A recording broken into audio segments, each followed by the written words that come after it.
Hello and welcome back to Rage Gaming and to Title Update 1. We're back with our next build update, this time for the all-powerful longsword. We've got quite the update here, a lot more potential effective raw, which is exciting. But we also have a really comfy build that provides us with that passive healing of the new Zoh Shia armor. We also have a setup with the new longsword, the Zoh Shia longsword here, and when you might consider using that. And we have a set that we want to compare to that the speedrunners are using that has a heavy focus on Agitator, and why that actually results in slightly less effective raw, and why you might not want to run it. So be sure to use the timestamps to refer to the parts that matter most to you. We got a lot to cover today. But before we get into it, I'd like to, as always, credit Josh for his work on this build and the maths associated with it, but also Zach KK Cotton for his work on the new Zoh Shia weapons and understanding that new skill, Whiteflame Torrent. So with that said, let's get into these different important topics. Right, first things first, the new Zoh Shia weapon and a comparison to the meta that is Artian longsword. This thing looks really cool. It has this special wilky sheath, but this cocoon thing does come back when you use special sheath, which is pretty neat. But let's make this comparison. We have the new Zoh Shia longsword with a base attack of 220 raw. That's amazing. It's 5 less than a perfect Artian roll, which is very hard to get your hands on, don't forget. It has 5% base affinity, just like the Artian weapons, but also 200 dragon on it. You can definitely get a lot more element on an element longsword, but there's not really a great reason to do that, especially with the element hit zones of the game right now. So the fact that you're getting almost the same raw, the same base affinity, and then also 200 dragon on top is really nice. But then you're missing out on something like paralysis or blast. But you're getting Whiteflame Torrent, which is essentially blast but better over time. So there's a lot of argument for this weapon in the scenario that dragon will be your best element. And of course, the big fight that we're all talking about right now, Zoh Shia, that's where you'd run that. So I'm actually going to suggest a setup for this. But let's continue. We have white sharpness, which is great, but the biggest downfall of the weapon by far is the 3-2-1 decoration slots. For some reason, they did that instead of giving them, say, a 3-3-1 or 3-3-2. So when we take a look at that comparison, you can see we've got 5 more raw, which does stack up. We have the decoration slots. We have paralysis, which opens up 3 DPS windows, which goes a long way. And importantly, those decoration slots lead to 5 critical boost compared to your max potential of 3 without giving yourself sharpness problems with the Zoh Shia weapon. So it's just unfortunate that a perfect Artian longsword is still going to be better, even in the scenario where we're talking about dragon, because you could craft yourself a perfect dragon Artian weapon, and that would mean having the same production bonus of the 3 attack, the same reinforcement bonus, the 4 attack and 1 sharpness, but instead of having paralysis, you just happen to have a bit of dragon. Everything else will be better, from say the sharpness potential thanks to the decoration slots, the more crit boost thanks to that as well, the 5 higher base raw, which goes a long way. The problem is that getting a perfect setup like this on a weapon that actually can roll element boost in the reinforcement bonuses is something that's incredibly hard. So to ask you guys to do that like day 1 of Title Update 1, or do it even soon or even the coming weeks, you know, good luck. Meanwhile, we do have a literal setup that's slightly weaker than that concept, that's a lot easier to achieve,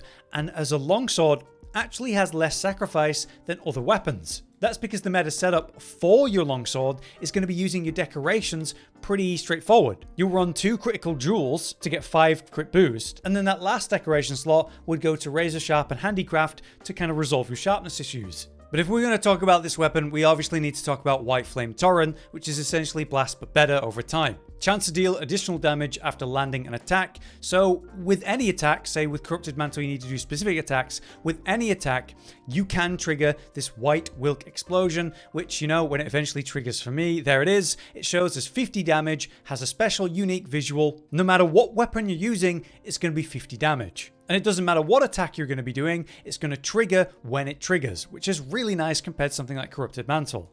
I'd like to thank Cotton for his work on this, so we have a whole video dedicated to the topic if you want more in-depth information, but essentially it triggers that 50 damage explosion when it procs, and there's a sort of internal cooldown to that explosion, meaning you need roughly 3 seconds to pass before it might proc again. That does mean you could completely stop attacking and then go again after those 3 seconds, and maybe you'll see that proc. If it doesn't proc then, well then on the 6th second it will be more likely, if not on the 9th second, and so on. Now in Cotton's testing, he found that while attacking constantly with a variety of weapons, it triggered on average every 6-ish seconds. Weapons that are able to attack consistently will be able to apply that pressure and maybe proc closer to that amount. In his tests, the faster weapons could credit about 4.5% of their overall damage to Whiteflame over 10,000 damage, while slower weapons could credit less of that, 3.2% of their damage to Whiteflame over 11,000 damage, even more. So faster weapons better ever so slightly. But you know, that's in the scenario of being able to attack all the time.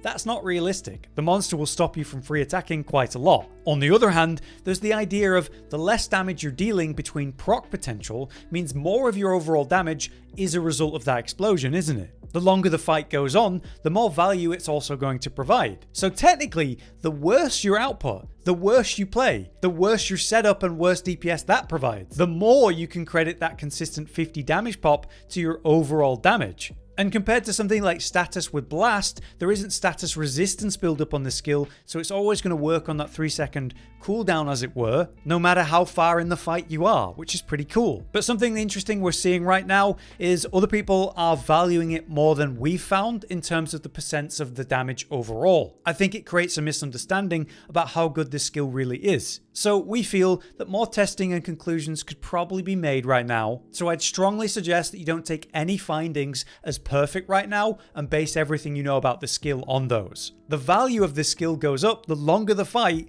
and the worse the gameplay. So that's obviously a bad thing if you're a speedrunner trying to minimize how long the fight's going and playing optimally. But for more average players, it actually raises its value, which is interesting. But yeah, we feel the new Zoh Shia weapons are close to that meta, and for some weapons, it's going to be better than others. We think it's fair to consider the Zoh Shia longsword instead of a 4 out of 5 perfect Artian because of that, but you know, a 5 out of 5 perfect Artian is still going to be better. But why is it that people are running Dragon, even in a minimal way as we outlined earlier, against Zoh Shia so much? Well, it's because it's actually got good hit zones when you expose the Black Dragon flesh underneath the Wilk armor. So you can see how it says head and then head crystallized. While crystallized, it has that protection of the Wilk. When you expose it, that's when you reveal the good hit zone. So the best hit zones are going to be the head and the wing arms when they're exposed. And if we take a look at the exact numbers of these hit zones thanks to data mining, we can see that the dragon element available on those exposed parts goes up to 30, which is noticeably higher than the best hit zones we've got for other monsters. Like if you're bringing fire against gore magala, which is the best element overall for that fight, you're looking at 20 hit zones. So we have 30 on Zoh Shia's best hit zones. It's noticeable. It's worth going for. But a minimal investment in that, without sacrificing your raw, that will be ideal. And you can achieve that with Artian weapons, or maybe the Zoh Shia weapons if it works for you. Next, here's just some quick topics I'd like to highlight before we cover the builds. First up, we have 2-piece Zoh Shia, the new set bonus, Super Recovery or Zoh Shia's Pulse. You can also get a 4-piece version of this, but a 2-piece is going to be a lot more likely in meta gameplay. As it states, it allows the health gauge to continue to slowly recover beyond the max value, even if there is no red portion. So as I bomb myself and take some damage, there's going to be red health, and this is going to recover naturally with whatever set you have. You see it's healing up. Well, when you've got better recovery speed and this set, it's going to heal up quicker. And then you see that the green health continues to heal beyond that point. That's Zoh Shia's Pulse, slowly healing me over time, and is really helpful throughout the duration of a fight. So it's actually really nice to have. A very comfy skill if you can get away with it. The second topic I want to highlight is new Max Might. Yes, Maximum Might had a stealth change in Title Update 1 that they didn't tell us about for some reason. It's still 30% affinity while it's active, but it has a new effect. Basically, you have 2 seconds to get back to full stamina before Maximum Might runs off. So you see that it wore off there, and now it's going to come back after 2 seconds, and there it is. You lose maximum might when you go under that max stamina, right? But you recover it and keep it if you refill the stamina before 2 seconds pass. So, in this case, I can just keep sprinting around and letting it refill and never actually losing maximum might. The old way this would work is it would keep track of the amount of time you'd spend out of maximum stamina and punish you for it. So instead of having 2 seconds to get back, I'd have 1.5 seconds, and then 1 second, then half a second, and eventually I would lose maximum might. Now, as you can see in the current version of the game, it doesn't matter how often I do this or how many times I do this. As long as I never let 2 seconds pass, I won't lose maximum might, which is really nice for all maximum might users. Longsword is one of them because for all of our different DPS combos and attacks, we're not actually using stamina for a lot of it. There are some attacks that use stamina, such as the counter Foresight Slash, but you know, it's not the case for Special Sheath and that countering by comparison. And by the time that you're going, 2 seconds pass very quickly and you can get into your DPS combo very well, max stamina for this DPS, providing you that 30% affinity from maximum might anyway. So, Longsword is one of the weapons that can get away with using maximum might, and it's even more reliable in Title Update 1. Lastly, for these quick topics, I just want to highlight Corrupted Mantle and how it's still the meta mantle for Longsword. Previously, it would last 2 full minutes, 120 seconds, provide you 10% affinity, and then it would double that once you get to phase 2. So that's 20% affinity, but also now 10% raw. Amazing, ridiculous, super good, and lasts way too long. On top of that, it would also give you extra damage pops on certain attacks, roughly 30% of the motion value of the triggering hit. This was super easy to activate with Longsword with the Crimson Slash 1, Spirit Blade 1 infinite combo. It has been nerfed, as you can see, down to 90 seconds compared to 120. It has half the value of the affinity in raw. So in phase 1, that's 5% affinity. In phase 2, it's 10% affinity, and then the raw also halved at 5%. Overall, these are still great benefits for simply putting a mantle on and attacking, and you still get the extra damage pops, but they're slightly nerfed too. We're finding that it's about 20% of the motion value of the triggering hit, which is still free damage, and if you have a combo that's super good at proccing it, you should still use it. And so, Longsword absolutely should still use it. Okay, here we go with the sets. I'm going to try organize this and go through all of the set one by one for all the stuff you need to hear, and then go to the next one. You can see that we have the standard Para Artian title update version. We have a comfy version of the same thing. We have a comfy version that uses the Zoh sword instead, and we have the speedrunning set by comparison. Let's start from the beginning with the best set overall. This set, as you can see, uses the Artian weapon with the perfect rolls of all attack boost and infusion and the 1 sharpness, bringing us to 225 base roll. It's also paralysis for the proc of that. For offensive decorations with this set, we have 5 out of 5 critical boost and then the razor sharp and handicraft to maintain that sharpness. This set has 90% reliable affinity and even more if you're attacking wounds, so that crit boost is going to go a long way. Then we have the equipment, so Zuwu Helm in beta, for 2 levels of Adrenaline Rush, regular Arkveld's Chest in beta for 1 weakness exploit, but also amazing decoration slots, Guardian Arkveld Gloves, a classic, 2 levels of weakness exploit, and the slots we need for something like Quick Sheath. Then 2-piece Gore as usual, both in beta, the legs particularly notable for the 1 level antivirus. Finally, we are using the Counter Charm now, providing you with 3 levels of Counter Strike. Being able to get all 3 levels of that on your charm is awesome. Here are the decorations that we use to achieve this skill list. Let's take a look at that. So we have 5 weakness exploit, 3 constitution, the max Counter Strike, maximum might, antivirus, and Quick Sheath. Then we snag 2 levels of Adrenaline Rush and burst as well. The math for this set could be cut up into 2 types. One where we're assuming 100% Counter-Strike uptime, and then one where we heavily underrate how up it actually is, especially for Longsword. Let's take a look and compare to the old set. The base raw of our weapon is 225. We're getting 25 from Counter-Strike 3, 15 from Adrenaline 2, 8 from Burst 1.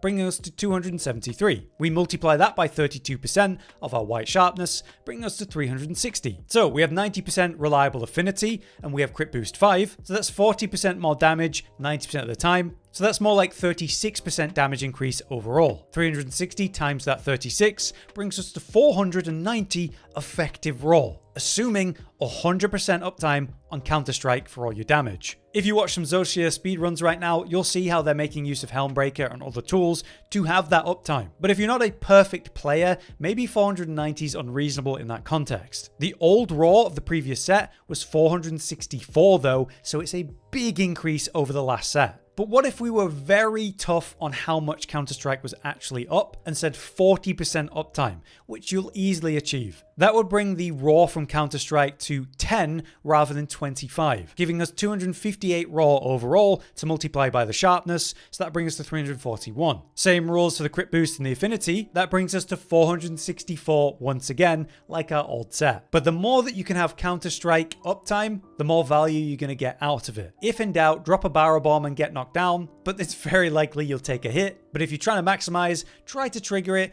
on some hyper armor using the longsword.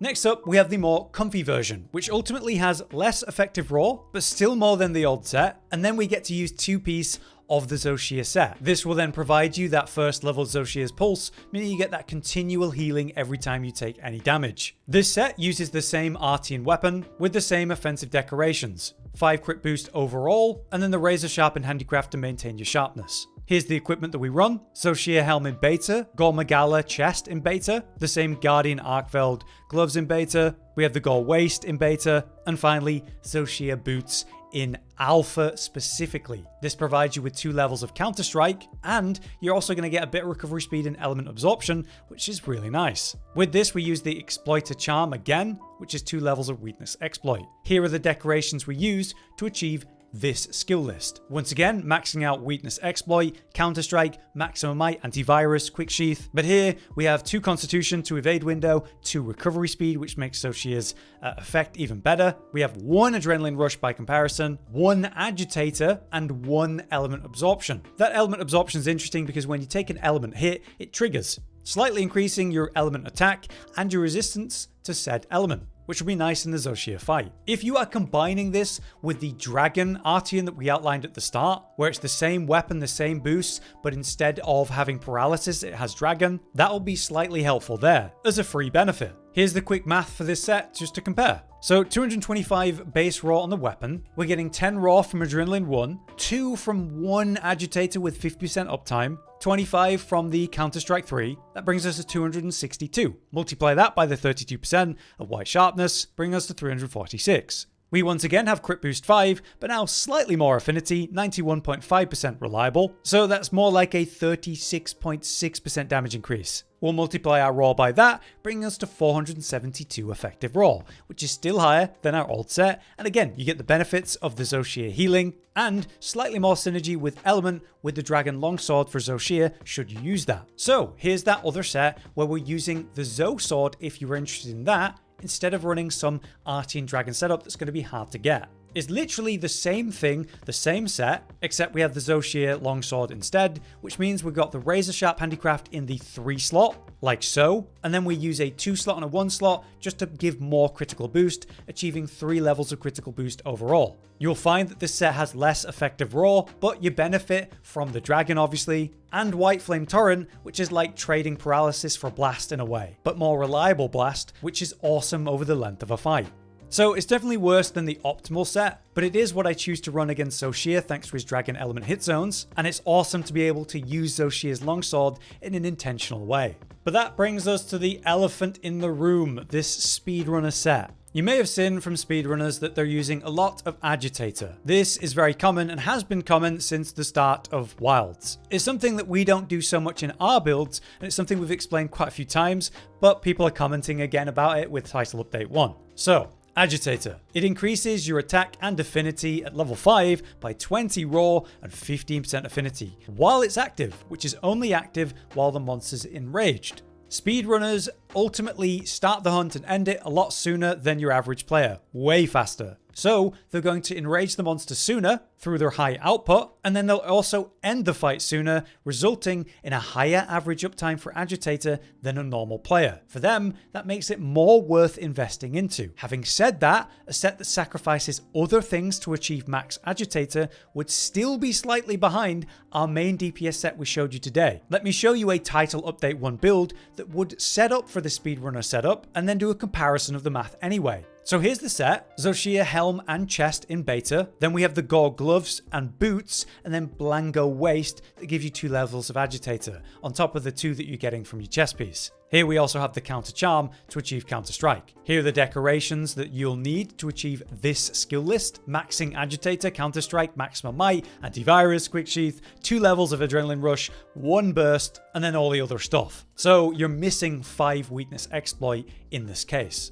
So for the math, we'll be extremely generous and say that 75% of the fight, Agitator is active. The reality for a normal player will be way closer to 50%, so this is definitely unreasonable, and for this we'll also assume full uptime of Counter-Strike. So with the same Artian weapon, we have 225 raw, 25 from Counter-Strike, 15 from 5 Agitator with 75% uptime, 15 from Adrenaline Rush 2, 8 from Burst 1, is 288 raw. Multiply that by the sharpness, that brings us to 380. Then we have 71.25% affinity, thanks to the 5% base on the Artian, 25% from antivirus, 11.25% from Agitator 5 with an assumed 75% uptime, and then of course the 30% from maximum might. With 5 out of 5 crit boost and that lower affinity because no weakness exploit, this is about a 28.5% damage increase on the raw damage. So we take the 380 raw and multiply it by that, and that brings us to 489 effective raw,